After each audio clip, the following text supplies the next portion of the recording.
कि लड़कियों और लड़के में वो रखा गया है अंतर?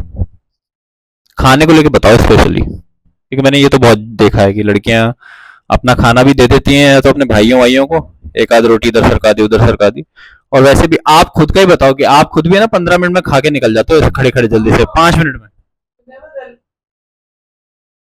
नहीं, मेरे तो घर में, हमारे घर का माहौल तो ऐसा नहीं था, लेकिन जैसे मैं अपनी मम्मी को बोलती थी कि भाई आपने बहुत अच्छा खाया हुआ है तभी आप इतने एक्टिव हो, या हम अक्सर ऐसा बोल ही देते हैं ना कि भाई आप लोगों ने पुराना खाया हुआ है आप तभी इतने एक्टिव हो, इतने स्ट्रांग हो। तो मेरी मम्मी हमेशा यही बोलती थी कि क्या स्ट्रांग है, हमारे मतलब शुरू से काम की एक हैबिट बनी हुई है। और दूसरी बात ये है कि पहले के टाइम में, जो मेरी मम्मी का टाइम है, खाना फादर लोग खाते थे और भाई लोग, यानी आदमी लोग एक साथ बिठा के उनको खाना खिला दिया जाता था। जब उनका खाना कंप्लीट हो जाए, क्योंकि वो बाहर जाते हैं, कमा के लाते हैं और ये सब करते हैं, इसलिए उनकी प्रेफरेंस ज्यादा है क्योंकि वो घर को चलाते हैं, तो उन्हें खाना अच्छे से और भरपूर मिलना चाहिए। और उसके बाद जब वो खा लें, तब जितनी भी घर की लेडीज होती थी, अगर आपका बच गया है, नहीं तो रात का निकाल लिया, नहीं तो सुबह का निकाल लिया, मतलब जितना लेफ्ट ओवर है, जो अभी ताजा पुराना जो भी कुछ है, उसमें वो घर की औरतें गुजारा कर लेती थी। ये तो मतलब मम्मी ने बताया। इतना करने के बाद फिर जब जब बच्चे होते थे, तो बच्चे होने में भी वो किस 1.25 महीने का तो सूतक लग जाता था, उसमें भी कोई नहीं पूछने आता था। हस्बैंड तो शर्म के मारे कि बड़ी क्या कहेंगे, तो अंदर कोई पूछने ही नहीं आता था रूम में कि सूतक लगा हुआ है भैया। बड़े लोगों को भी जब याद आता था कि हाँ भाई चलो इस लड़की जो अंदर बैठी हुई है सूतक वाली औरत, उसको खाना दे दें। सूतक नहीं कहते हैं उसको, उसको श्रावण कहते हैं। हमारे में सूतक बोलते नहीं हैं। नहीं, वो मरे हुए में होता है। जो मतलब जब लड़की की डिलीवरी हो जाती है और उसके बाद उसको अलग रूम में रख दिया जाता है, तो फिर वो उसमें भी हस्बैंड की तो मजाल ही नहीं थी, क्योंकि वो तो शर्माते थे, घुसने नहीं दिया जाता था।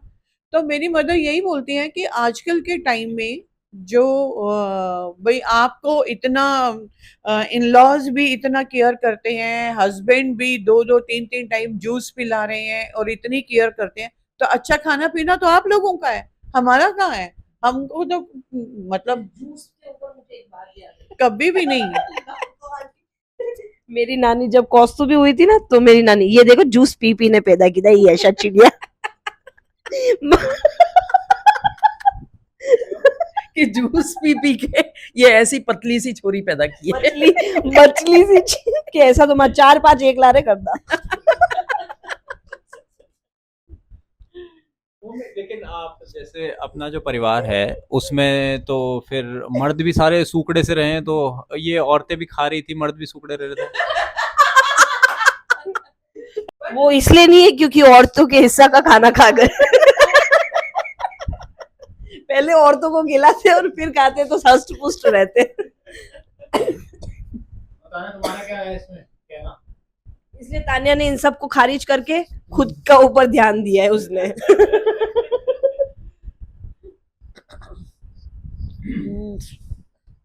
नहीं, मेरा तो कुछ ऐसा इशू नहीं है, मेरे को कभी कोई रोका रोकी नहीं हुई।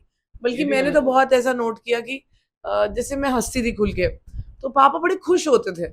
या अगर मैं डांस करती थी, कई लोगों का प्रॉब्लम होता है ना कि बच्चे डांस ना करें ऐसे पब्लिकली, मेरे है नोन बहुत। मम्मी पापा तो खुशी होते हैं दूसरों की नहीं, मैंने ऐसे मतलब मेरे जान पहचान में है ऐसे पेरेंट्स की, बच्चा अगर सुंदर दिख जाए या डांस फ्लोर पे आ जाए तो उसमें भी उनको आफत मच जाती थी। तो मेरे केस में मैंने ऐसा नोट किया कि पापा ऐसे ताली बजा वो बहुत खुश होते थे जब मैं खुल के ऐसे डांस करती। तो उन्होंने बहुत मेरे को तो प्रमोशन ही मिला है हर चीज में। तो जब भी मैंने ये स्टोरियां सुनी है ना, ये बड़ी हैरानी वाली है क्योंकि मैंने आसपास कहीं देखा ही नहीं। देखा है हमारे तो जैसे नानी के घर में या ताऊ जी ताई जी के घर में, बाकी मेरे मम्मी पापा ने कभी नहीं, इवन मेरे भाई से ऊपर मुझे ही रखा है हमेशा।